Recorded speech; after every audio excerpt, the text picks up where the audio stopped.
పరమంలో దేవాతి దేవునికి నా శిరస్సు వంచి పాదాభివందనాలు తెలియజేస్తూ చేరువచ్చిన దేవుని పిల్లలైన మీ అందరికీ కూడా క్రీస్తు వారి నామం పేరట నా శుభాభివందనాలు తెలియజేస్తున్నాను.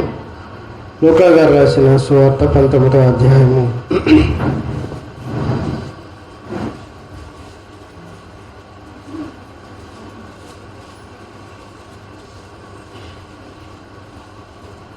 16వ అధ్యాయము.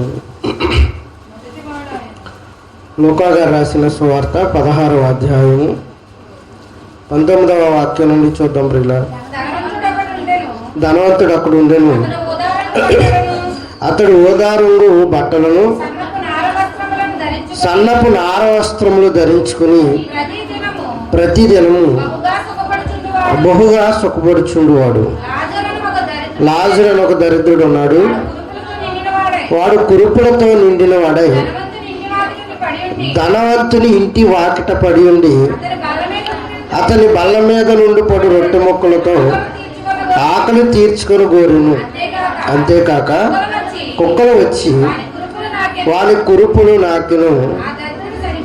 దరిద్రుడు చనిపోయాడు. ప్రియులారా, ధనవంతుడు ఒకడు ఉన్నాడు. అతడు ఊదా రంగు బట్టలను సన్నపు నార వస్త్రములను ధరించుకుని ప్రతిదినము బహుగా సుఖపడుచుండేవాడు. ప్రియులారా, ధనవంతుడు అనగానే వారికి ఉండే జలసాల గురించి మనకు తెలియదేమీ కాదు. ఏది కావాలన్నా తినగలరు, ఏది కావాలన్నా తాగగలరు, ఏది ధరించాలన్నా వారు ధరించుకోగలిగిన అవకాశాలు ధనవంతుల దగ్గర ఉన్నాయి. వాడికి ఏంటండి, వాడి దగ్గర డబ్బు ఉంది, వాడు ఏదైనా చేయగలడు. అవసరమైతే కొండ మీద కోతులైనా కిందకి దించగలడు. డబ్బు ఉంటే ఏదైనా చేయగలం. ధనం మూలం ఎదురు జగత్ అన్నట్టుగా, ధనంతోనే ఈరోజు సమాజం నడుస్తుంది అన్నట్టుగా కరువు లేని స్థితిలో ఆయన మనకు కనబడుతున్నాడు. కాబట్టి ధనవంతుడు ఒకడు ఉన్నాడు. అతడు ఉదారంగా బట్టలు సన్నపు నార వస్త్రములు అంటే చాలా వెలగలిగిన వస్త్రాలు అవి అప్పట్లో ధరించుకొని ప్రతిదినము బహుగా సుఖపడుచుండువాడు. అంటే ఆయనకి కష్టం అనేది తెలియదు. ఆయన చాలా సుఖాన్ని అనుభవించిన వాడు. ఎంత సుఖం అంటే, కష్టం అంటే ఎలా ఉంటుందో తెలియని రీతిగా ఆయన తన జీవితాన్ని కొనసాగిస్తున్నాడు. సాయంత్రం మాంసం కావాలంటే మాంసం తెచ్చుకుని తినగలడు. ఉదయం కాగానే టిఫిన్కి ఏమైనా బెంగళూరు ప్రాంతం వెళ్ళగలడు. గాలి జనార్దన్ రెడ్డి గారు మనందరికీ తెలుసు. కర్ణాటక మైనింగ్ మాఫియాకి సంబంధించి ఆయన అరెస్ట్ చేశారు. వాస్తవాలు ఏమైనప్పటికీ ఆయన ఒక ధనవంతుడు. ఆయన ఒక ధనవంతుడిగా ఉన్నాడు కనుక ధనవంతుడిగా ఉన్న ఆయన షర్ట్ ఖరీదు చాలా కోట్ల రూపాయలు విలువ చేసే షర్ట్లు ధరిస్తారు వాళ్ళు. వారు తాగే టీ ఖరీదే 2-3 లక్షలు ఉంటుంది. మనం కొనుక్కునేటట్టుగా వారి యొక్క జీవన విధానం ఉండదు. వారు తాగే వాటర్ బాటిల్ ఖరీదు 30,000 రూపాయలు ఉండొచ్చు, ఇంకా పై మాటే.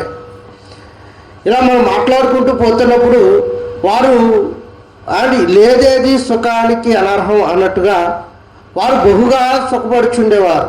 ఉదయం టిఫిన్ కావాలి అంటే కర్ణాటక ప్రాంతం నుండి రాజధాని బెంగళూరు వెళ్ళేవాడు. బెంగళూరు ప్రాంతానికి ప్రయాణమే వెళ్ళేవాడు. ఎక్కడ మన క్లాస్ సైకిల్ తొక్కుంటూ బండి వేసుకునే కాదు, హెలికాప్టర్లో వెళ్ళేవాడు. ఆయన బాత్రూంలో బంగారపు గిన్నెలు, ఆయన బాత్రూంలో బంగారపు చెంబి, ఆయన పడుకుంటున్న మంచం బంగారంది, ఆయన ధరించిన వస్త్రములు బంగారపు వస్త్రాలు, అండ్ ఆయన తింటున్న ప్లేట్లు కూడా ఏంటి, బంగారపువి. ఒరిజినల్ అంటే ఒరిజినలే. ఈరోజు డూప్లికేట్ స్టీల్కి బంగారపు కోటింగ్ వచ్చే ప్లేట్లు వస్తున్నాయి. అలాంటివి కావు అవి. నిజంగా ఏంటవి, ఒరిజినలే. ఈ మధ్య బంగారాన్ని మెడలో వేసుకునేంత తాళ్ళలాగా తిరుగుతున్నారు.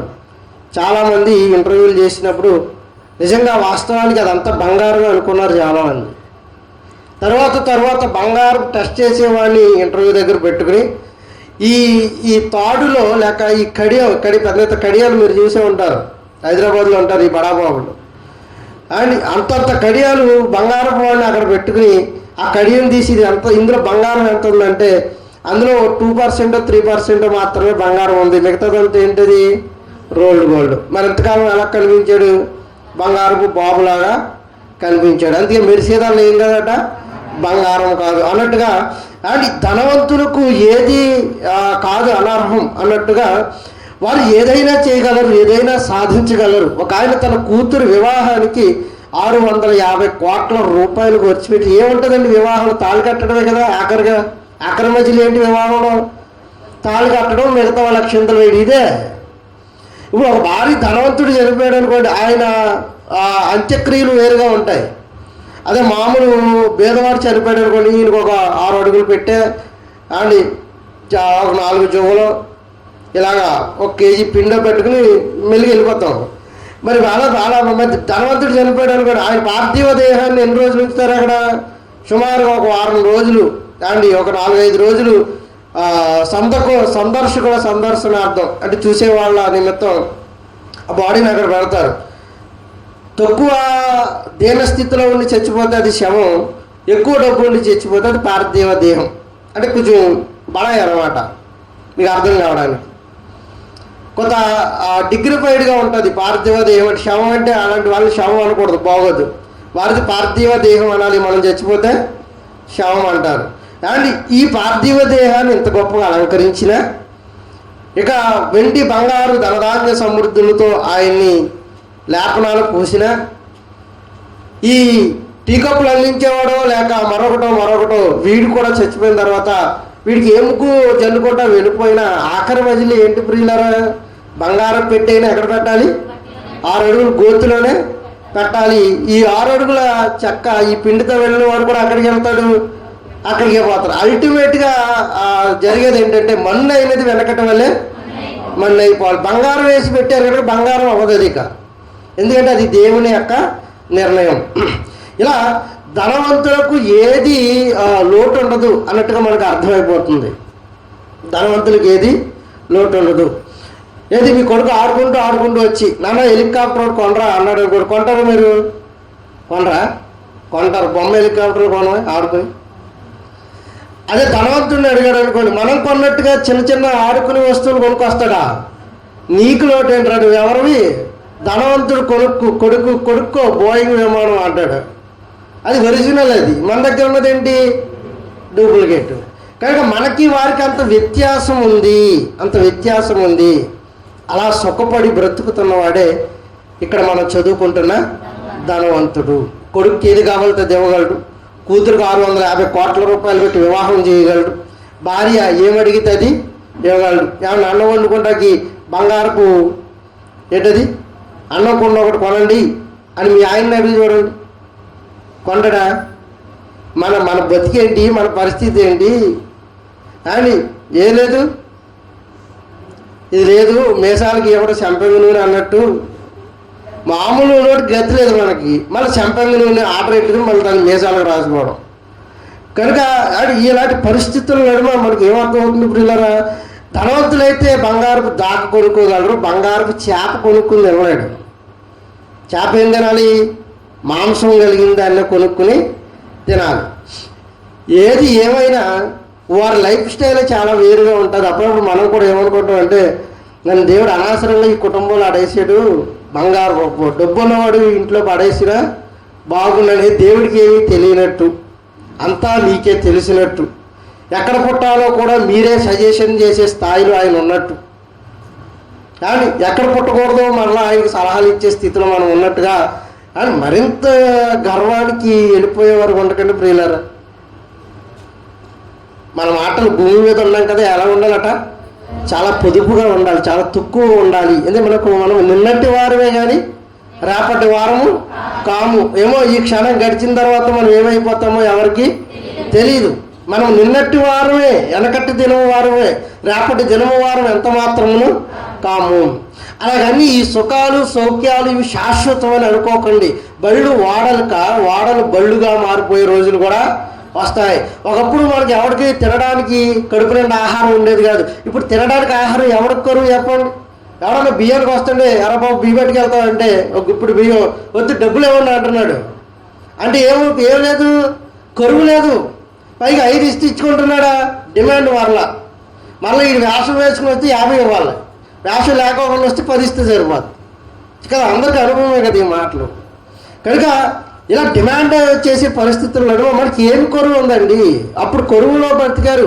ఆ తాట్యాంకలు ముంజుమోరలు ఏమండి ఆ గంజి అవి ఇవి తల మనకో ఒక గంజే ఆ పట్టుకేస్తే కుటుంబం అంతా ఉప్పు వేసుకుని తాగిన రోజుల్లో నుండి ఇప్పుడు ఎవరికి ఏమీ లేదు, కొదువు లేదు.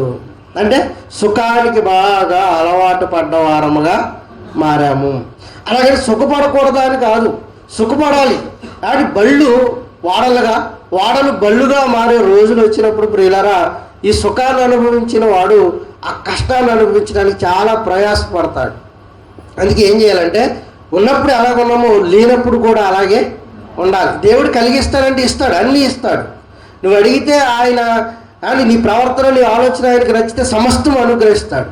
అనుగ్రహించినప్పుడు ఆయన మనల్ని ఎలా ఎత్తుపట్టుకుంటున్నాడో ఆ విధానాన్ని మర్చిపోక మనము దేవునికి ఒదిగి ఉండాలి. ప్రజలకు కూడా కాస్త భయపడేవారుగా ఉండాలి. నాకెందుకు రాని రొమ్ము విరుచుకుని నడవటం కానీ సమాజం పోకడం మనకు అక్కర్లేదని దేవుడి పైన కూడా తిరుగుబాటు చేసే మనుషులు ఉన్నారు ఈ రోజుల్లో. ఇలాంటి వారికి ఇప్పుడు నోటి నిండా అన్నం ఉండొచ్చు కాక, కడుపు నిండా మన ఖాళీ లేకుండా రోజులు వెళ్ళొచ్చు కాక, వస్త్రాలకు లోటు లేకపోవచ్చు కాక, కానీ ఏదో ఒక రోజున ఖచ్చితంగా మరలా ఆయన పాదాల మీద పడే రోజు వస్తుంది. సమాజానికి అంతటి ప్రపంచానికి రాబోతుంది ఈరోజు. ఇలాంటి రోజుల కోసం ప్రపంచం అంతా తొడుగులాడి ఎదురు చూడాలి. అప్పుడు అయ్యో అయ్యో అయ్యో అయ్యో ప్రభువా అని ఆయన దగ్గర రొమ్ము కొట్టుకున్నా అని ఆయన కింద ఒక మాట అంటాడు. 24వ వచనం చూడండి ప్రియులారా. ఇలా ధనవంతుడు ఇలా సుఖాన్ని అనుభవించి చనిపోయిన తర్వాత ధనవంతుడు కూడా చనిపోయి 22 ధనవంతుడు కూడా చనిపోయి పాతి పెట్టబడెను. అతడు పాతాళంలో బాధపడుచు. ఎవరతడు?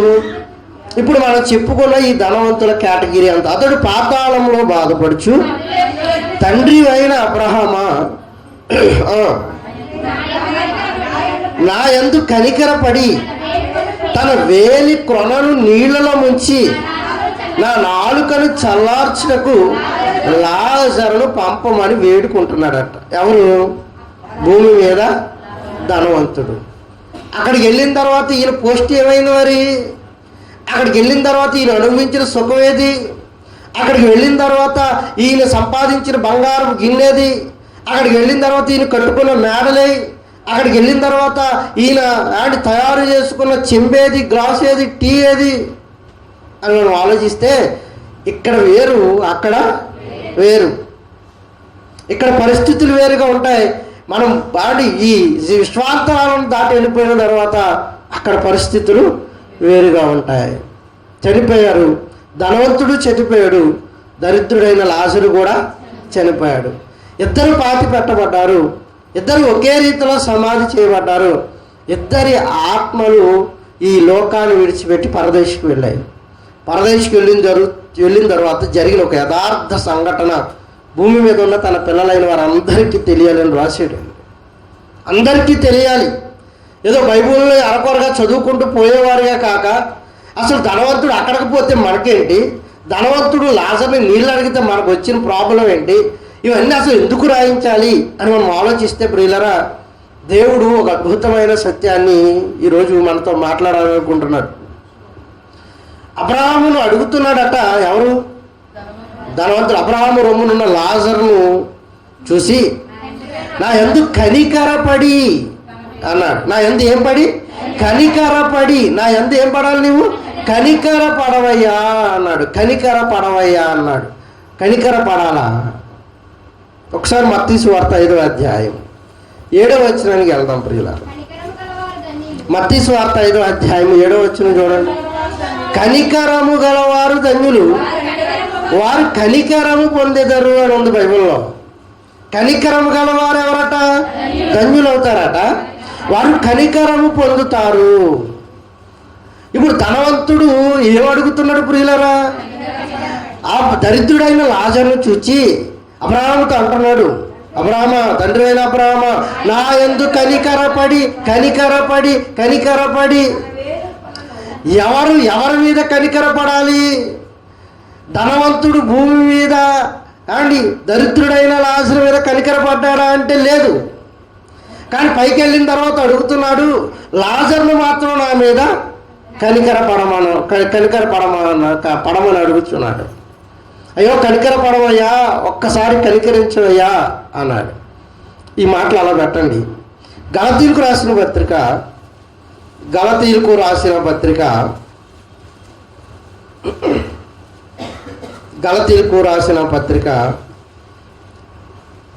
6వ అధ్యాయం.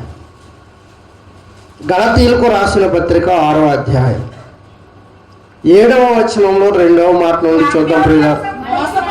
మోసపోకుడి 172వ పేజీ క్రొత్త నిబంధన గ్రంథంలో పేజీ నెంబర్ 172. గలతీయులకు రాసిన పత్రిక 6వ అధ్యాయము 7వ వచనంలో 2వ మాట. మోసపోకుడి, దేవుడు వెక్కిరింపబడడు. మనుష్యుడు ఏది విత్తునో ఆ పంటనే కోయును అని చూడండి. మనుష్యుడు ఏది విత్తునో ఆ పంటనే కోయును. వరి విత్తిన వాడు గోధుమలను కోయుడు, గోధుమలు విత్తిన వాడు యవల గింజలను కోయుడు, యవల గింజలు విత్తిన వాడు ఆవ గింజల్ని సోపు గింజల్ని కోయుడు. బేర గింజలు విత్తిన నీవు కాకరకాయలు కొయ్యాలని కూడా నీ అవివేకం. అందుకే నువ్వు మోసపోతున్నావు.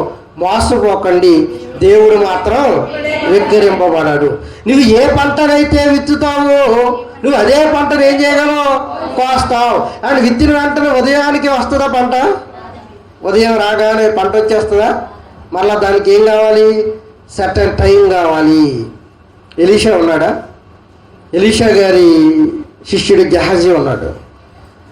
గెహజీ ఎప్పుడు కుష్టి వ్యాధులు పొందాడు ప్రియులారా? ఎప్పుడైతే ధనానికి ఆశపడ్డాడో, ధనానికి ఆశపడ్డ వెంటనే ఎలీషా శపించాడు. నీవు కుష్టి పడగలిగి బ్రతుకుతావు అని శపించగానే నయమానికి వచ్చిన కుష్టి ఎవరికి వచ్చింది? గెహజీకి వచ్చింది. వెంటనే శపించేసాడు అనుకుంటున్నారా మీరు? చాలా టైం ఇచ్చాడు. ఎంత టైం అంటే, గెహజీ విత్తాడు, విత్తింది పంట వచ్చేదాకా ఆగాడు దేవుడు. అంటే ఎంతకాలం ఆగాడు అనుకుంటున్నారు మీరు? ఇక వీడు మారాడు అనుకున్నంత కాలం ఆగాడు. పంట పండింది, గెహజీకి కుష్టి వ్యాధి సంపాదించుకున్నాడు. దేవుడితో తిన్నాడు, దేవుడితో తిరిగాడు, దేవునితో త్రాగాడు, దేవుడైన వాక్యముతో సహగమనం చేశాడు. ఇస్కరియోతు యోధ ఇన్ని కార్యక్రమాలు చేసినా తనకు డబ్బు మీద ఉన్న యావ పోక ధనవంతుడుగా మారాలని ఆ మహనీయుడి దేహాన్ని 30 వెండి నాణాలకి అమ్మేశాడు. అంటే ఏ పంట విత్తుతావో నీవు ఆ పంటనే మరలా తిరిగి కోస్తావు. ఈ అమ్మేయాలన్న ఆలోచన వెంటనే కలిగింది కాదు. ఇది ఎప్పుడో ఇది మొలకగా ఆరంభమై ఇది మహావృక్షముగా మారి, మహావృక్షము కాస్త పళ్ళుగా మారి, కాయలు పళ్ళుగా మారి పక్వానికి వచ్చేటంతటి వరకు ఆగాడు. అందుకే కాళ్ళు పట్టుకుని కడిగి చెబుతున్నాడు, నన్ను ఎవరైతే అప్పగించబడిపోతున్నాడో అప్పగించేవాడికి ఏంటట శ్రమ అని చెప్పినా కూడా వాడికి అర్థం కాలేదు. అందుకే బైబిల్లో మంచి మాట రాయిస్తా అంటున్నాడు, నువ్వే పంటనైతే విత్తుతావు మరలా తిరిగి అదే పంటను నువ్వు కోస్తావు. అయ్యా ధనవంతుడు, నువ్వు కనికరాన్ని విత్తలేకపోయావు, మళ్ళీ కనికరం చూపించమని ఎలా అడుగుతున్నావు? నువ్వు కనికరం అనే పంట విత్తితే నీకు అక్కడ కనికరం అనే పంటను నీవు అక్కడ కోస్తావు. ఇక్కడ విత్తిందేమో ఈర్ష, ఇక్కడ విత్తిందేమో అసూయ, ఇక్కడ విత్తిందేమో గర్విష్ఠితనం, ఇక్కడ విత్తిందేమో భయంకరమైన ఎదుటివాడి ఎదుగుదలను ఓర్చుకోలేని తనాన్ని ఇక్కడ విత్తి అక్కడ నాకు కనికరం కావాలని అడుగుతావా? ధనవంతుడే అండ్ ఆయనకి బొగుగా సుఖపడుచున్నాడు. కావాలన్నది కాళ్ళ దగ్గరకు వస్తుంది. మరి దరిద్రుడైన లాజరుకి ఇంత ముద్దెట్టలేడా? పెట్టలేకపోయాడు. కనికరం లేనివాడు. దరిద్రుడైన లాజరు ఏం చేస్తున్నాడట? ఆయన బల్ల మీద రొట్టె ముక్కలు తింటుంటే ఆ రొట్టె ముక్కలు ఏం చేయబడ్డాయి? కింద పడాలి. కింద పడిన రొట్టె ముక్కలు పడాలి వచ్చి తొడవాలి. తుడిచిన ఈ రొట్టె ముక్కలు ఎత్తాలి. ఎత్తినవి డస్ట్బిన్లో వేయాలి. డస్ట్బిన్లో వేసినవి మరలా 4-5 రోజులు డస్ట్బిన్ నిండితేనే కానీ ఇది తీసుకెళ్ళి పెంట మీద పరేయరు. అప్పటిదాకా ఆగాడు. పెంట మీద పడేస్తే ఆ పెంట మీద పడేసిన వాటికి కుక్కలు కూడా పోటీ పడుతుంటే కుక్కలతో సహా పోటీ పడి మరి ఆ రొట్టె ముక్కలు తిన్నాడే. ఒక్క రొట్టె ఇవ్వలేకపోయావా? ఆయనకి కనికరం లేదా? నీకు లేదు. గుక్కడి చన్నీళ్ళు ఇవ్వగలిగావా? కనికరపడి ఇవ్వలేకపోయాడు. కానీ అక్కడికి వెళ్ళిన తర్వాత అడుగుతున్నాడు, దరిద్రుడైన లాజరుని, తండ్రి అయిన అబ్రహామ, నా యందు కనికరపడమని చెప్పవా అని అడుగుతున్నాడు. అని ఇది బాగుందా? నువ్వు 100 వేసి నాకు 50 రాసేయడని బాధపడితే అది వేరు. నువ్వు 100 వేసిన తర్వాత నీకు 150 రాస్తే బాధ ఏంటి? అంటే నువ్వే పంటను విత్తుతావో మరలా అదే పంట నువ్వేం చేస్తావు? కోస్తావు. నువ్వే పంటను విత్తుతావో అదే పంటను కోస్తావు. కనికరం కలిగిన నీవు కనికరం గలవాడు అయితే నీవు కూడా అక్కడ కనికరమును పొందుతావు. సాటి జీవుల పట్ల, సాటి మనుషుల పట్ల నీ హృదయపు ఆలోచనలు ఎలా ఉన్నాయో నువ్వు ఆలోచించు. వారి ఎడల ఇంకా స్వార్థంతోనే ఉన్నావా? వారిని అనరాని మాట్లాడడానికి నీ హృదయం ఇంకా ఎదరకొస్తుందా? అయితే నేను అక్కడ దేవుడు నిన్ను కూడా నిలవబెట్టి ప్రశ్నిస్తాడు. ఇక్కడ విత్తుతున్నావే, అది పంటకు రాబోతుంది. నువ్వు అన్న తర్వాత దేవుడు ఏమీ అనుకోలేదు అనుకుంటున్నావు కదా. వ్యభిచరించిన తర్వాత దేవుడు నన్ను వచ్చి అడగలేదు అనుకుంటున్నావు కదా. అబద్ధం ఆడిన తర్వాత దేవుడు ఇంకా నా దగ్గరికి రాలేదేంటని నువ్వు అనుకుంటున్నావు కదా. అది పక్వానికి రాబోయే రోజు వస్తుంది. ఆ రోజు ఖచ్చితంగా నిలవబెట్టి లెక్క అడుగుతాడు, ఖచ్చితంగా అడుగుతాడు. అందుకే ఇక్కడ కనికరాన్ని విత్తలేకపోయాడు. అక్కడికి వెళ్ళి నా ఎందుకు కనికర పడమంటున్నాడు. ఓ మనుష్యుడా, నీవు ఏది విత్తుతావో అదే పంటను కోస్తావు. ఇశ్రాయేలీయులు నిట్టూర్పులు విడుస్తున్నారట. ఫరో సామ్రాజ్యంలో, ఫరో సంస్థానం దగ్గర ఫరో భయంకరంగా దాస్యత్వపు చేతుల్లోనికి తీసుకున్న తర్వాత కఠినమైన పని అండి. ఎంత కఠినమైన పని అంటే ఇక ఈ పని చేయటానికి కూడా మనం కుదరదు, చచ్చిపోతే బాగుంటుంది అన్న నిట్టూర్పులు విడిచారట. ఒకసారి నిర్గమాకాండం 1వ అధ్యాయం చూద్దాం, ముగించుకుందామండి. నిర్గమాకాండం 1వ అధ్యాయము 12వ వచనం నుండి చూద్దాం. 13 నుంచి. ఇశ్రాయేలీయుల చేత ఐగుప్తీయులు కఠిన సేవ చేయించుకునేరి. వారు ఇశ్రాయేలీయుల చేత చేయించుకున్న ప్రతి పనియు కఠినముగా ఉండెను. వారు జిగట వంటి పనిలోను, ఇటుకల పనిలోను, పొలములో చేయు ప్రతి పనిలోను కఠిన సేవ చేయించి వారి ప్రాణములను విసిగించిరి అని ఉంది చూడండి. ప్రాణాలు ఏం చేశారట? విసిగెత్తిపోయారటండి ఆ పని చేయడానికి. అండ్ విసుగుదల వచ్చేసిన తర్వాత ఇక ఏం చేయగలరు పిల్లరా? ఈ పని చేయడం కంటే చావడమే మేలు. చూడండి, మనం అనుభవించిన తర్వాత కష్టాన్ని ఇక ఎందుకు నా బ్రతుకు, నేను ఎక్కడో దిక్కున చచ్చిపోవడమే మేలు. ఎందుకంటే విరక్తి కలిగింది, విసుగెత్తిపోయావు, వారితో వేగలేకపోయావు. ఐగుప్తీయులు పెట్టే శ్రమ, వెట్టి చాకరీకి, వీళ్ళు ఆ జిగట్టి మట్టి పనికి వారు విసిగి వ్యాసారిపోయారు. అందుకే పరలోకవంతున్న దేవుడికి ఏం చేస్తున్నారో తెలిసే ప్రియులరా? 23వ వచనానికి రండి. ఇశ్రాయేలు 23వ వచనం. అలాగున అనేక దినములు, 2వ అధ్యాయం 23వ వచనం వద్దాం.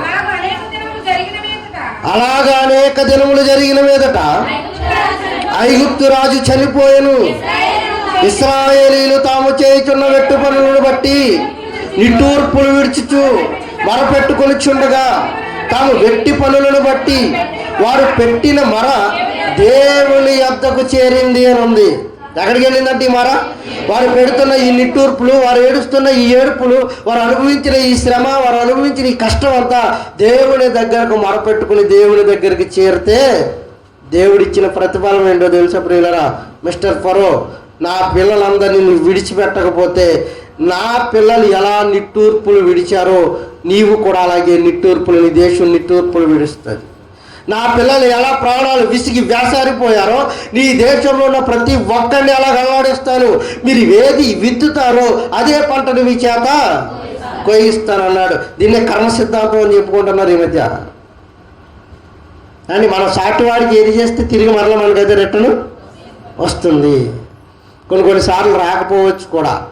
అయినా దేవాతి దేవుడి చిత్తానుసారముగానే ఏదైనా జరగాలి. ఆయన ఏదైతే సంకల్పిస్తాడో, ఏదైతే మన ఎడల వాంఛ కలిగి ఉంటాడో, ఇది కర్మఫలమో మరొకటో అని మనం అనుకోకుండా దేవుని చిత్తము మన ఎడల, నువ్వు జబ్బు పడాలి అని ఆయన చిత్తం అనుకో, ఖచ్చితంగా మనకి ఏదో రోగం వస్తుంది. అది ఆయన చిత్తం. ఆయన ఆజ్ఞకు కాదనడానికి మనకి ఎవరికి అర్హత లేని వారం. ఆయన ప్రశ్నించడానికి మనం ఎపాటి వారం ప్రియులరా? మన్ను ఆయన మహిమను ప్రశ్నించడం తగదు. ఇశ్రాయేలీయులు మొరపెట్టుకున్న మొర, నిట్టూర్పులు ఐగుప్తీయుల చేత కూడా అలాగే నిట్టూర్పులు విడిపించేటట్టు చేశాడు. ఐగుప్తీయుల్లో గొప్ప ఘోష పుట్టిందట. ఐగుప్తు దేశంలో రేగిన తెగుళ్లకు మనం ఈ ప్రాంతంలో ఉండకూడదు, వేరొక ప్రాంతానికి వెళ్ళిపోదామని వారి ప్రాణాలు విసిగెత్తిపోయాయి. కప్పలు వచ్చాయి, పేళ్ళు వచ్చాయి, తేళ్ళు వచ్చాయి, భయంకరంగా నీరు రక్తముగా మారిపోయింది. ఇలా ఒక శ్రమ కాదు, శ్రమ వెంబడి శ్రమ రాగానే ఇశ్రాయేలీయుల ప్రాణాలు విసిగిపోయాయట. ఆఖరిగా మీ జ్యేష్ఠ కుమారుల్లో ఇదిగో మా పిల్లల్ని పంపించకపోతే ఐగుప్తులో ఉన్న జ్యేష్ఠ కుమారుల ప్రథమ సంతానాన్ని అంతటి నేనేం చేస్తాను, చంపేస్తాను అని వారికి వాగ్దానం వెళ్ళిన తర్వాత కూడా ఫరో హృదయం కఠినమైపోయింది. ఫరో దేవుని పిల్లలైన ఇశ్రాయేలీయుల్ని విడిచిపెట్టలేదు. అప్పుడు ఏం జరుగుతుందో చూద్దాం ప్రియులారా. వాళ్ళు విత్తింది వారికి ఎలా వస్తుందో చూడండి. 11వ అధ్యాయం నిర్గమాకాండం.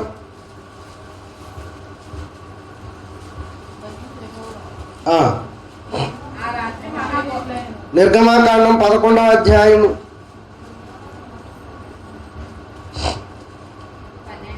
6వ వచనం నుండి చూద్దామండి. 6 ఇంకా 5వ వచనం నుండి చూద్దాం. 5 అప్పుడు సింహాసనము మీద కూర్చున్న 11:5 నిర్గమాకాండం 11వ అధ్యాయం 5వ వచనం. సింహాసనం మీద కూర్చున్న ఫరో తొలిపిల్ల మొదలుకొని తిరగలు విసురు దాసి తొలిపిల్ల వరకు ఐగుప్తు దేశంలో తొలిపిల్లలు అందరూ చచ్చెదరు, జంతువుల్లో తొలిపిల్లలన్నీ చచ్చును. అప్పుడు దేశమందంతటా మహాఘోష పుట్టును. అట్టి ఘోష అంతకు ముందు ఎప్పుడును పుట్టలేదు. ఈ ఘోష ముందు ఎక్కడ విన్నాం మనం? ఇశ్రాయేలీయుల దగ్గర విన్నాం. నిట్టూర్పులు విడిచారు, ఘోషించారు, ఏడ్చారు. నీవేది ఇత్తుదో అదే పంటను నీవు కోస్తావు. అదే ఘోష మరలా ఐగుప్తీయులకి తిరిగి రప్పించాడు. వాళ్ళు ఎలా ఏడ్చారో, వాళ్ళు ఎలా నిట్టూర్పులు ఏడ్చారో, ఐగుప్తీయుల పిల్లల శవాలు, జంతువుల శవాలు లేస్తుంటే ఆ ప్రదేశంలో గొప్ప ఘోష పుట్టిందటండి. భయంకరమైన ఘోష పుట్టిందట. అందుకే భూమి మీద ఉండగానే మనం చాలా వాటిని విసర్జించుకొని బ్రతకాలి. విసర్జించుకోవాలంటే విడిచిపెట్టేయాలి. విసర్జించేది ఏదైనా మనకు మంచి చేస్తుంది ప్రియుల. 1కి వెళ్ళిపోతే మన కిడ్నీలకు మంచిది, 2కి వెళ్ళిపోతే లోపల ఉంటుంది సమస్త శరీరానికి మంచిది. చెమట వెట్ రూపంలో బయటకు పోతూ ఉంటే మళ్ళా కొత్తగా శరీరం రెడీ అవుతూ ఉంటుంది. కనుక విసర్జించబడేది ఏదైనా ఏటనమాట మంచిదే. ఇవన్నీ విసర్జించకపోయినా వచ్చే నష్టం లేదు. కానీ మన దేహాన్ని పాపం ఆవహించింది. పాపం అనే పంటను, విత్తనాన్ని ఇక్కడ విత్తావా, పరలోకంలో దాని పంట కోయాల్సిన అవసరత నీకు వస్తుంది. అదే నరకం, అదే నిత్యాగ్ని దండన. ఇక్కడ ఏది విత్తుతావో అక్కడ అదే కోయాలి. ఇక్కడ మారండి మారండి మారండి మారండి అని చెప్పిన దేవునికి సమయాన్ని ఇవ్వక, దేవుడి మాటలకు విలువనివ్వక, దేవుని ఆలోచనలు మన హృదయంలో పెట్టుకొనక మనకి ఇష్టమైనట్టుగా ధనవంతుడు తిరిగినట్టు తిరుగుతున్నామేమో. నాకేంటి కొదువా, నాకేంటి అవసరత, ఇంకా సమయం ఉంది కదా, ఆ సమయాన్ని దేవుడికి ఇద్దాంలే, ఇంకా టైం ఉంది కదా, ఇంకా చాలా కాలం బ్రతుకుతాం కదా, ఈ బ్రతుకు కాలంలో ఏదో ఒకరోజు దేవాలయానికి వెళ్ళకోకుండా ఉంటామా అని దేవుడి పట్ల నిస్సహాయ స్థితిలో ధనవంతుడు సుఖపడినట్టుగా దేవుడిచ్చిన సమయాన్ని నీ కొరకై వాడుకుంటూ, దేవుడిచ్చిన కాలాన్ని నీ కొరకై వాడుకుంటూ, దేవుడిచ్చిన ఆయుష్ను కూడా నీ కొరకై వాడుకుంటూ బ్రతికేస్తే అడుగుతాడు, లెక్క అడుగుతాడు. ఆయనకి లెక్క చెప్పాలి. ఇక్కడ ఏదైతే విత్తామో అక్కడ అదే పంటను కోస్తాం. ఇక్కడ ఏదైతే మనము చేస్తున్నామో అక్కడ అదే అనుభవించాల్సిన పరిస్థితి వస్తుంది. అందుకే ఇక్కడ చెబుతున్నాడు, ఇక్కడ దుఃఖపడుతున్నావా అయితే నువ్వు అక్కడ కనికరించబడతావు, అక్కడ ఓదార్చబడతావు. ఇక్కడ కనికరం కలిగి ఉన్నావా అయితే అక్కడ నీవు కనికరం కలిగి ఉంటావు. ఇక్కడ పొరుగువానికి దేన్ని ఆశించకుండా ఉన్నావా అయితే నీకు అక్కడ నూరంతలుగా ఇల్లు, నూరంతలుగా అన్ని స్థలాలు, నూరంతలుగా ప్రతిఫలాలు, అన్నదమ్ములు, అక్కజల్లులు సమస్తాన్ని నీకు ధారాళముగా అనుగ్రహిస్తాను. ఇంకా గట్టిగా మాట్లాడితే ఆయన కూర్చున్న సింహాసనం మీద మనల్ని కూర్చోబెట్టి జీవ కిరీటాన్ని మనకి సిద్ధపాటు చేసి ఉంచాడండి. అయితే మనం ఏం చేయాలి? ఇక్కడ విత్తాల్సినవి ఏవో ఉన్నాయి. ఇంకా పాతకాల రోత జీవితంలోనే బ్రతుకుతూ కానీ వీటిని అనుభవించి విసుగు రావటం లేదు జనానికి. ఇంకా క్రొత్తదనం అనుకుంటూ కొత్తదనం వైపు అడుగులు వేస్తున్న నేటి సమాజానికి దేవుడిస్తున్న భయంకరమైన అండ్ సూచికలు, ప్రమాద గంటికలు ఏంటో తెలుసా ప్రియులారా? కొత్తదనాన్ని కోరుకుంటూ చెడును విసర్జించని నీవు అక్కడ మరలా చెడు అనే పంటనే కోయాలి. అక్కడ చెడు అనేది ఏదైనా ఉందంటే అది నరకమే తప్ప ఇంకేం లేదు అక్కడ చెడుగా. అంటే ఇక్కడ ఏది విత్తుతామో అక్కడ అదే పంటను కోస్తాం. ఇక్కడ దయ కలిగి ఉన్నావా అయితే నీ పట్ల దయ కలిగి ఉంటాడు. ఇక్కడ కనికరమ కలిగి ఉన్నావా అయితే అక్కడ నీ పట్ల కనికరమ కలిగి ఉంటాడు. ఇక్కడ సద్భావం కలిగి ఉన్నావా అయితే అక్కడ నీ పట్ల ఆయన సద్భావం కలిగి ఉంటాడు. ఇక్కడ పాపిగా బ్రతికావా అయితే అక్కడ నీకు పాపిగా ఉన్న నీకు పాతాళంలో శిక్ష తప్పదు. ఇక్కడ నీతివంతుడిగా ఉన్నావా అయితే నీతివంతులకు పరిశుద్ధులకు ఆయన పరిశుద్ధ పట్టణాన్ని ఆయన సిద్ధపాటు చేసి ఉంచాడు. అందుకే దావీదు భక్తుడు మంచి మాట రాయిస్తూ ముగిస్తాను. 18వ అధ్యాయం 25వ వచనంలో, కీర్తన గ్రంథం 18వ అధ్యాయం 25వ వచనాన్ని చూడండి ప్రియులారా. మనందరికీ తెలిసిన మాటలు. దయ కలిగిన వారి ఎడల నీవు దయ చూపించుదువు. కీర్తన గ్రంథం 18వ అధ్యాయం 25వ వచనం. దయ కలిగిన వారి ఎడల నీవు దయ చూపించుదు, యథార్థవంతుల ఎడల నీవు యథార్థవంతుడుగానే నుండు, సద్భావము గల వారి ఎడల నీవు సద్భావమును చూపుదు, మూర్ఖుల ఎడల నీవు వికటముగా ఉండు అని ఉంది. చూడండి, మూర్ఖుల ఎడల ఎలా ఉంటాడట? అబ్బాయి దేవుడు చాలా జాలవంతుడండి. మనం ఎన్ని తప్పులు చేసినా, ఎన్ని అబద్ధాలు ఆడినా, ఎన్ని పొరపాట్లు చేసినా అండి మనం మూర్ఖంగా ఏడిస్తే ఆయన మూర్ఖంగానే ఉంటాడు. ఆయన అలాగే ఉంటాడు. నువ్వు దయ కలిగి ఉన్నావా అయితే నీ పట్ల దయ చూపిస్తాడు. నువ్వు సద్భావం కలిగి ఉన్నావా అయితే నీ పట్ల కూడా మంచి భావాన్ని కలిగి ఉంటాడు. నువ్వు మూర్ఖుడుగా ఉన్నావా అయితే నీ పట్ల వికటము చూపిస్తాడు. హామాను గడికి నమస్కారం చేయాలి, అది అడుగున్న జబ్బు. హామానికి ఏం చేయాలి? నమస్కారం చేయాలి. చేయకపోతే ఊరే చంపేద్దాం అనుకున్నాడు మొద్దుకాయని. చేయకపోతే ఏం చేద్దాం అనుకున్నాడు? ఉరేసి చంపేద్దాం అనుకున్నాడు. అని ఇక్కడ అంటున్న మాట, మూర్ఖుల ఎడల నీవు ఏం చూపిస్తావు? వికటము చూపిస్తావు. ఏదైతే సిద్ధపాటు చేశాడో అదే ఊరి కంభానికి ఎక్కాడు అని హామాను. ఇంకా కింద అంటున్నాడు, గర్విష్ఠులకు నీవు విరోధివై. గర్విష్ఠులకు దేవుడు ఏమైపోతాడట? విరోధివై. వారిని అణచివేసేదు, నా దీపమును వెలిగించేవాడవు నీవే కదయ్యా అంటున్నాడు. నా దీపాన్ని వెలిగించేవాడవు నీవే కదా. గర్వంతో ఉన్నానా? నా గర్వాన్ని అణిచివేస్తావు. సద్భావం కలిగి ఉన్నానా అయితే నా ఎడల సద్భావం కలిగి ఉంటావు. దయ కలిగి ఉన్నానా? నా ఎడల దయ కలిగి ఉంటావు. పరిశుద్ధుడిగా ఉన్నానా? నా ఎడల నీ పరిశుద్ధత చూపిస్తావు. మూర్ఖుడిగా ఉన్నానా అయితే నువ్వు వికటముగా మారిపోతావు. అంటే దేవుడు మనకు విరోధం అయిపోతాడా అంటే విరోధం అయిపోతాడు. ఎప్పుడు పాపం మనల్ని ఏళతున్నప్పుడు పాపానికి దేవునికి సాంగత్యము కుదరదు. అందుకే మీరు నాలాంటి పరిశుద్ధులు కావాలి. మీరు అర్పించే అర్పణ కళంకము లేనిది, ముడత లేనిది, డాగు లేనిది, మచ్చ లేనిదై ఉండాలి. పరిపూర్ణమైన పరిశుద్ధత కలిగినదై ఉండాలి. సజీవ యాగమైన మీ శరీరం కూడా పరిపూర్ణమైన సజీవ యాగము కలిగినదై ఉండాలి. ఇక్కడ అబద్ధాలు ఆడుతూ మోసాలు చేస్తూ బ్రతికేసి వెళ్ళిపోయావు అనుకోండి, అక్కడికి వెళ్ళిన తర్వాత నేను లెక్క అడుగుతాడు, ఎలాబ్బాయి నీకు మా ఓడి చేత ఏం చెప్పించాను, నువ్వు ఎలా బ్రతికావు అని అక్కడ అడుగుతాడు. అప్పుడు అయ్యగారు తప్పు అయిపోయిందని ఈసారి వదిలేండి అంటాక అక్కడ కుదరదు. అక్కడ కీప్ దేర్ మౌత్ షట్, అంతే. నోరు మూసుకుని ఆయన తీర్పులు వినాలి. యాకోబు పత్రిక 2వ అధ్యాయం, యాకోబు రాసిన పత్రిక 2వ అధ్యాయం చివరి మాటలు చూద్దాం ప్రియులారు. 13వ వచనం, యాకోబు గారు రాసిన పత్రిక కొత్త నిబంధన 211వ పేజీ. కనికరము చూపనివాడు కనికరము లేని తీర్పు పొందును అని ఉంది. చూడండి, ఇక ఎంతకన్నా గొప్పగా ఎవడు రాయించడండి. అక్కడ ఏం జరుగుతుందో, ఇక్కడ ఎలా బ్రతకాలో, ఇక్కడ ఇలా బ్రతికితే అక్కడ ఏమైపోతామో ఇంత క్లియర్గా చెప్పిన తర్వాత కూడా అని పాపం వెంబడి శాపం వెంబడి మనం పరిగెడుతున్నాం అనుకో ప్రియులారా. ధనం వెంబడి దేవునికి దూరపరిచే క్రియలు వెంబడి మనం పరిగెడుతున్నాం అనుకో. కనికరము లేనివాడట కనికరము లేని తీర్పే పొందుతాడట. ఈ జీవనాన్ని ఏదో అబద్ధపడి గడిపేద్దాం, ఈ జీవనాన్ని ఏదో రకంగా మోసం చేసి గడిపేద్దాం, ఈ జీవితాన్ని పాపంతో గడిపేద్దాం, ఈ జీవితాన్ని ఇంకోలా గడిపేయడానికి మనకు ఆస్కారమే లేదు. అలా గడిపేద్దామని ఇప్పటి వరకు ఒకవేళ గడిపేసేవేమో దేవుడు వాక్యం తెలియక. ఇక మీదట ఆ పాపానికి స్వస్తి పలకాలి. పరిశుద్ధత వైపు దేవుని వాక్యం మనల్ని నడిపిస్తుంది. దేవుడు ఎవరు? వాక్యం. వాక్యమే దేవుడు. దేవుడు నీతో చెబుతున్న మాట ఏంటో తెలుసా? కనికరము కలిగిన వారు, కనికరము చూపని వాడు కనికరము లేని తీర్పు, కనికరము లేని తీర్పు పొందుతాడు. మన ఎడల కనికరాన్ని ఇంకా చూపించడానికి ఆస్కారం లేదు. నీ పంట పండుద్ది. పంట పండిందంటే ఏం చేయాలి? కొడవలు పట్టుకొని కోతకాయన సిద్ధమైపోతాడు. అదే యుగ సమాప్తి.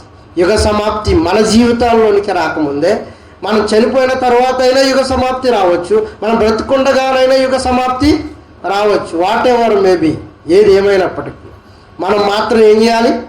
సమయం ఉండగానే మన దీపాన్ని వెలిగించాలి. మన హృదయాలు దేవుని ఆలయముగా మలచబడాలి. దేవుని ఆలయముగా మలచబడిన మన హృదయాలు వెలుగులతో వెదజల్లాలి. చీకటి బ్రతుకులు మనలో ఉండకూడదు. అలాంటి బ్రతుకులు బ్రతకడానికి ప్రయత్నం చేద్దాం. ఇప్పటి నుంచి అయినా ప్రయత్నిద్దాం. ఇంతవరకు మనకు తెలియదుగా, ఇంతవరకు దేవుడి వాక్యం మనతో మాట్లాడలేదు కదా సూటిగా. అయితే దేవుడి వాక్యం నీతోనే మాట్లాడుతుంది, నాతో మాట్లాడుతుంది.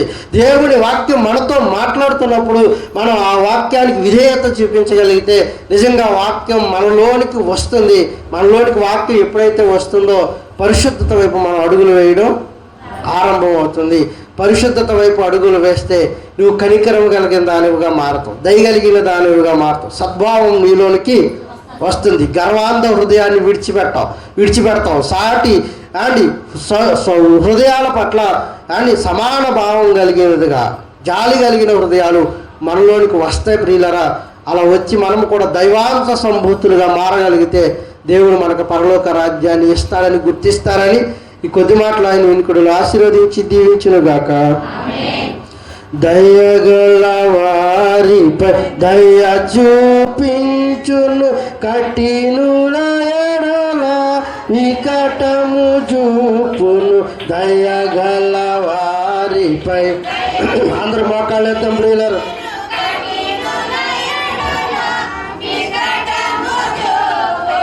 గర్విష్ఠుల యొక్క గర్వమునచును, గర్విష్ఠుల యొక్క గర్వమునచును.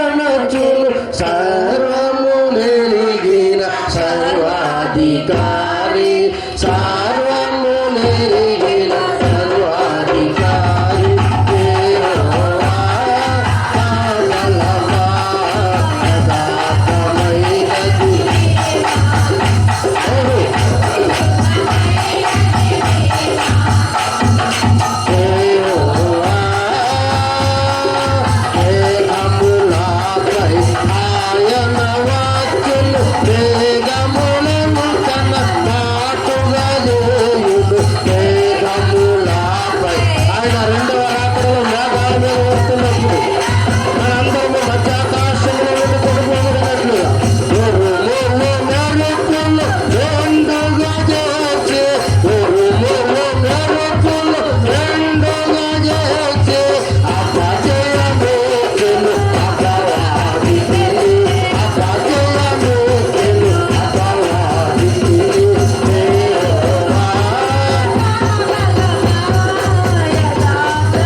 దయగల వారిపై దయ చూపించును, కఠినుల ఎడల వికటము చూపును. దయగల వారిపై అందరు మొక్కల తండ్రిలను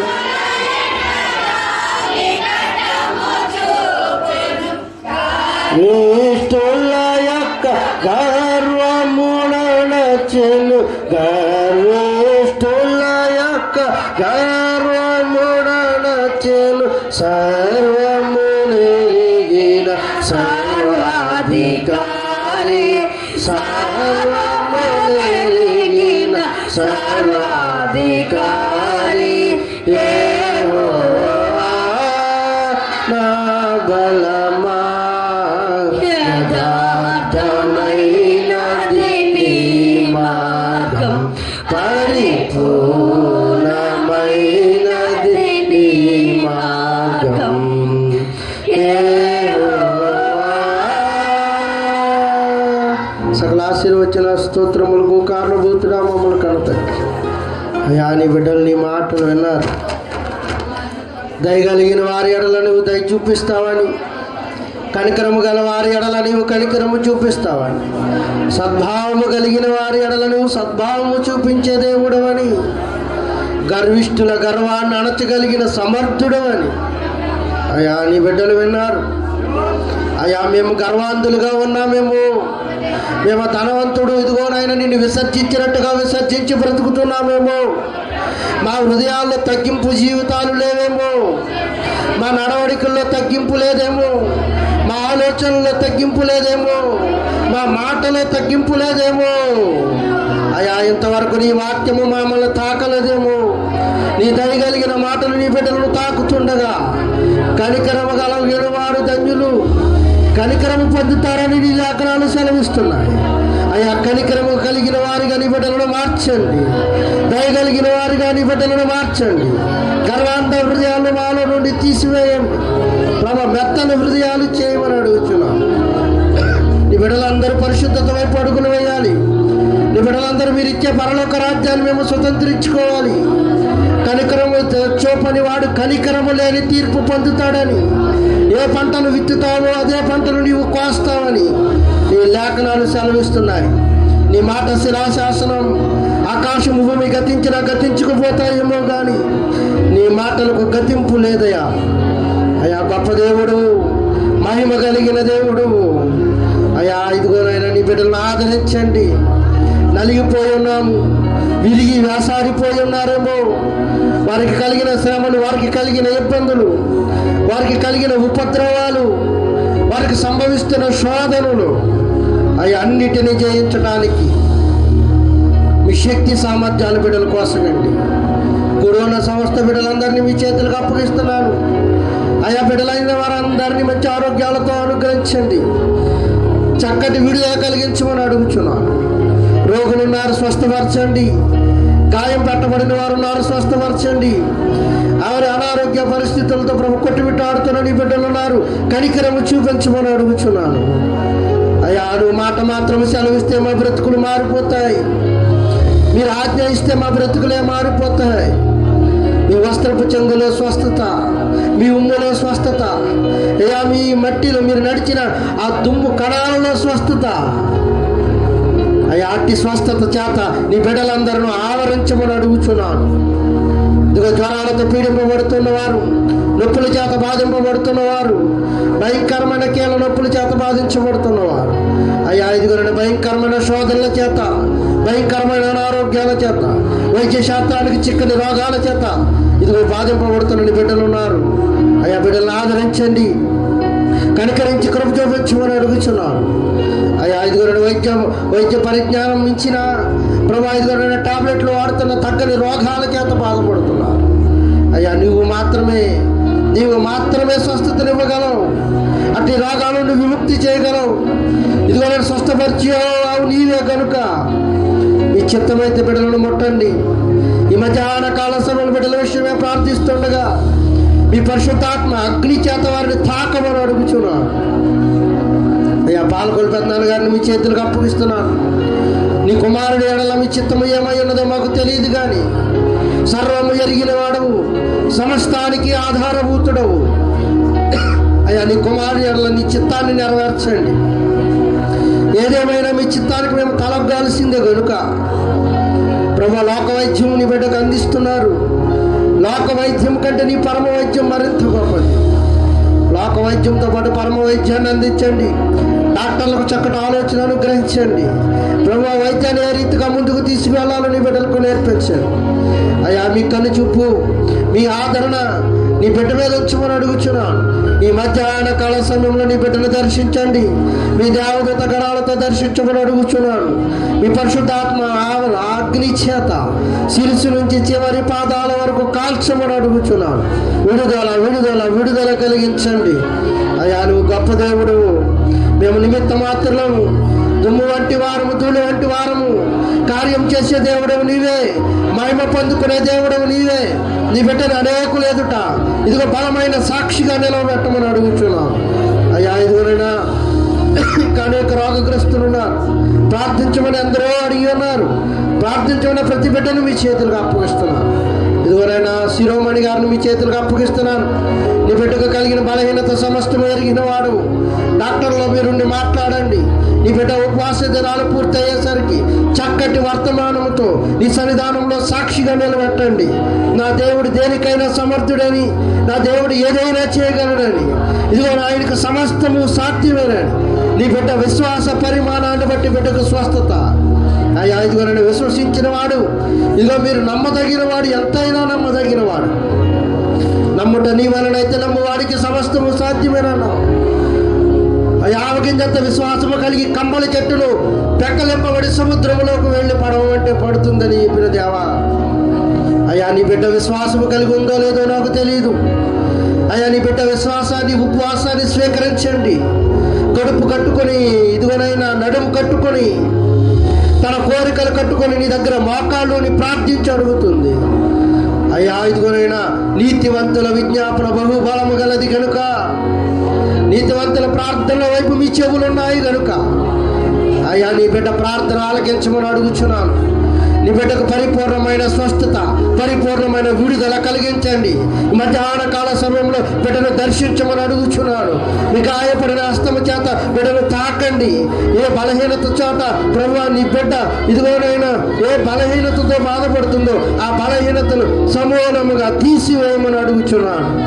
మహిమ కలిగిన దేవుడు అయ్యా, నీ మహిమ బిడ్డల మీద వచ్చండి అయ్యా. ఇదిగోనైనా మేము ప్రార్థిస్తున్నామయ్యా. మా దీన ప్రార్థన ఆలకించవా దేవా. ప్రతి బలహీనుని పేరు పేరు వరుసలో మీ చేతులకు అప్పగిస్తున్నాను. కొడమంచుల్లో ఉన్న అన్నయ్య గారి విషయమే ప్రార్థిస్తున్నాను ప్రభా. ఇదిగోనైనా నీ బిడ్డ ప్రార్థించమని అడిగి ఉన్నారు ప్రభా. మీ చిత్తము ఏమై ఉన్నదో అయ్యా సమస్త శరీరాన్ని ముట్టండి. చక్కటి వర్తమానాన్ని నీ కుమారుడికి అనుగ్రహించండి. రిపోర్టుల్లో ప్రభా ఇదిగోనైనా చక్కటి వర్తమానాన్ని వినడానికి మీ సహాయ సహకారాలు ఆ బిడ్డకు కూడా అందించమని అడుగుతున్నాను. ఇచ్చిన భార్య కూడా బలహీనరాలై ఉంది, ఆ బిడ్డను కూడా ముట్టండి, తాకండి అయ్యా. బాలాజీ అనే విషయమే ప్రార్థిస్తున్నాను. నీ కుమారుడు ప్రభా ఇదిగోనైనా పెను ప్రమాదం నుండి బయటకు పారవేశాను అయ్యా. ఇదిగోనైనా నువ్వు గొప్ప దేవుడు. ఆ దినాన ఆ సమయాన్ని మీరు హత్తుకోకపోతే అయ్యా నీ బిడ్డ ఏమైపోయేవాడో అయ్యా. ఇదిగోనైనా నీ బిడ్డ ప్రభా ఇదిగోనైనా గొప్ప సాక్షిగా నిలబడ్డాడు. బిడ్డను ఆదరించండి, కనికరించండి. బిడ్డ కలిగిన శోధనలన్నీ తీసివేయమని అడుగుతున్నాను అయ్యా. ఇదిగోనైనా ఇంకెందరో బలహీనులు ఉన్నారు. ప్రతి బలహీనుని బలహీనతను తోడ్పరచండి. జవసత్వాలు బిడ్డలకు అనుగ్రహించండి. జీవనదిని నా హృదయములో ప్రవహింపచేయుమయా. నిత్య జీవనదిని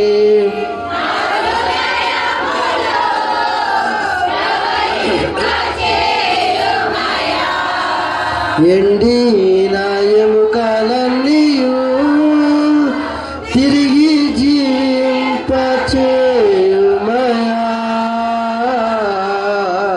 ఎండిన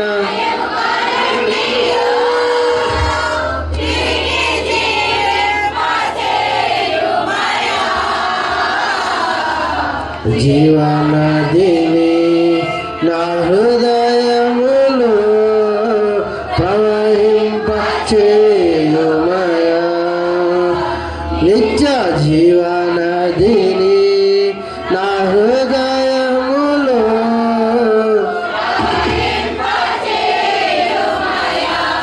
బలహీన సమయములో నీ బలము ప్రసాదించుము. బలహీన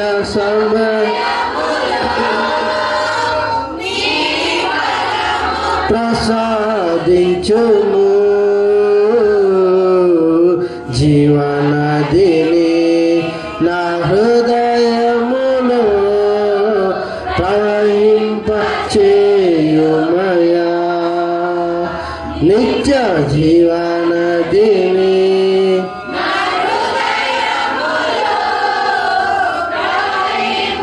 చేయుమయా. ప్రభా నీ బిడ్డలు నీ చేతులకు అప్పగిస్తున్నాను. యవనస్త్రాలు దీపుని మీ చేతులకు అప్పగిస్తున్నాను. ఆ గావదలను మీరు ముట్టండి ప్రభా. లోపల ఉంటున్న ఇన్ఫెక్షన్ తీసివేయమని అడుగుతున్నాను ప్రభా. ఇదివలన ఆ గావదలు మరలా బయటకు తీసివేసే అవసరత లేకుండా పరిపూర్ణమైన స్వస్థత విడుదల నీ కుమార్తెకు అనుగ్రహించు అయ్యా. ఇదిగోనైనా నీ బిడ్డ యవన కాలంలో నీ కాడి మోస్తూ ప్రభా ఇదిగోనైనా ఎంతో భారాన్ని చిన్నపిల్లల విషయమై భరిస్తుండగా అయ్యా నా జనులు ఇంకెన్నడూ సిగ్గుపడరన్నావు. నా ఎత్తకు వచ్చేవాడిని నేను ఏమాత్రము త్రోసివేయనన్నావు. ఇక బిడ్డ విషయంలో ప్రార్థిస్తున్నాను. మరలా వరానికి నీ సన్నిధానంలో సాక్షిగా నిలవబెట్టండి ప్రభా. ఇదిగోనని ఈ మధ్యాహ్న కాల సమయంలో బిడ్డను దర్శించండి. మీ హస్తము చేత దర్శించమని అడుగుతున్నాను అయ్యా. ఇదిగోనని మీ అగ్ని చేత దర్శించండి.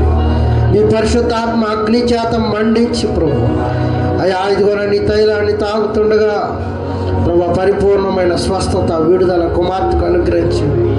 నాకు ఇచ్చిన తండ్రిని మీ చేతులకు అప్పగిస్తున్నాను. నీ కుమారుడు బలహీనుడు బలపరచండి, ఆరోగ్యాన్ని ఇవ్వండి. తల్లికుడు కూడా వచ్చే శక్తిని బలాన్ని ప్రసాదించమని అడుగుతున్నాను అయ్యా. ఇంకా నీ సేవ ఉన్నతంగా చేసే భాగ్యాన్ని మాకు అనుగ్రహించండి అయ్యా. ఇదిగోనైనా నాకు ఇచ్చిన సహోదరుని మీ చేతులకు అప్పగిస్తున్నాను. బలహీనరాలు బలపరచండి. ఇంకా నాకు తెలియక నేను ఇంకెవరినైనా మర్చి ఉంటే ఆ మర్చిన ప్రతి బిడ్డను మీ చేతులకు అప్పగిస్తున్నాను. యవనస్తులు ఉన్నారు, బాలులు ఉన్నారు, వృద్ధులు ఉన్నారు, నడి వయసు కలిగిన వారు ఉన్నారు, ఉద్యోగస్తులు ఉన్నారు, దినసరి కూలీలు ఉన్నారు. హైదరాబాద్ ప్రాంతంలో ప్రభువా ఇదిగో నీ బిడ్డలు దూర ప్రాంతాలు గల్ఫ దేశాల్లో ఉన్న నీ బిడ్డలు సమస్త బిడ్డలను ఆశీర్వదించండి, దీవించండి అయ్యా. సంఘాన్ని విస్తృతపరచండి. అనేక జనాంగాన్ని దేవాలయం వైపు నడిపించండి. మీ కృప, మీ సన్నిధి, మీ కనికరము మా సంఘం మీద ఉంచుతారని సొలొమోను దేవాలయంలో ప్రభు మీ కనుచూపు ఉంచినట్టుగా ఈ సంఘం మీద కూడా మీ కనుచూపు, మీ ఆదరణ ఉంచుతారని సంఘంలో మోకాళ్ళుని మరపెట్టిన ప్రతి బిడ్డకు విడుదల కలిగించమని కూడా ఉన్న సమస్త బిడ్డల కుటుంబాలన్నిటినీ మీ చేతులకు అప్పగిస్తుంది. సమస్త బిడ్డలను ఆదరించి కనికరించి కాపాడి సంరక్షించమని దీనులు మలుపులు అవాగ్యులు ఎన్నికలేని వాళ్ళం మా కుటుంబాన్ని కూడా సంరక్షించండి. మా కుటుంబం చుట్టూ మీ రక్షక వలయాన్ని ఉంచు. కూడి ఉన్న సమస్త పరివారాన్ని పరిచర్యను సమస్తాన్ని మీ చేతులకు అప్పగిస్తుంది. భద్రపరిచి కాపాడి సంరక్షించమని కొద్ది ప్రార్థన యేసు నామములో అడిగి వేడుకొని ప్రార్థిస్తున్నాను మా పరమ తండ్రి.